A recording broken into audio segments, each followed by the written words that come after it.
Jacob آباد میں مسلح ملزمان نے گھر پر حملہ کر کے فائرنگ کر دی۔ واقعے میں خاتون ہلاک، 2 افراد شدید زخمی ہو گئے۔ تھانہ سول لائن کے علاقے پول باغ محلہ میں مسلح ملزمان نے امتیاز لاشاری کے گھر پر حملہ کر کے فائرنگ شروع کر دی۔ واقعے میں 2 خواتین شمشاد اور شبانہ سمیت امتیاز لاشاری زخمی ہو گئے۔ اطلاع پر پولیس نے پہنچ کر زخمیوں کو طبی امداد کے لیے سول اسپتال منتقل کیا، جہاں سے نازک حالت میں شمشاد خاتون کو نازک حالت میں لاڑکانہ منتقل کیا گیا، جہاں وہ زخموں کی تاب نہ لاتے ہوئے دم توڑ گئیں۔ واقعے میں زخمی ہونے والے امتیاز لاشاری کا کہنا تھا کہ فاروق لاشاری نے گھر میں دھاوا بول کر فائرنگ شروع کر کے قتل کرنے کی دھمکی دیتا ہوا فرار ہو گیا۔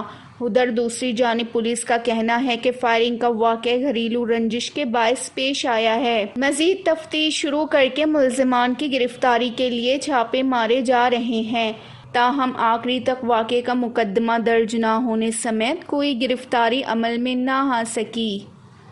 ویش نیوز، جیکب آباد۔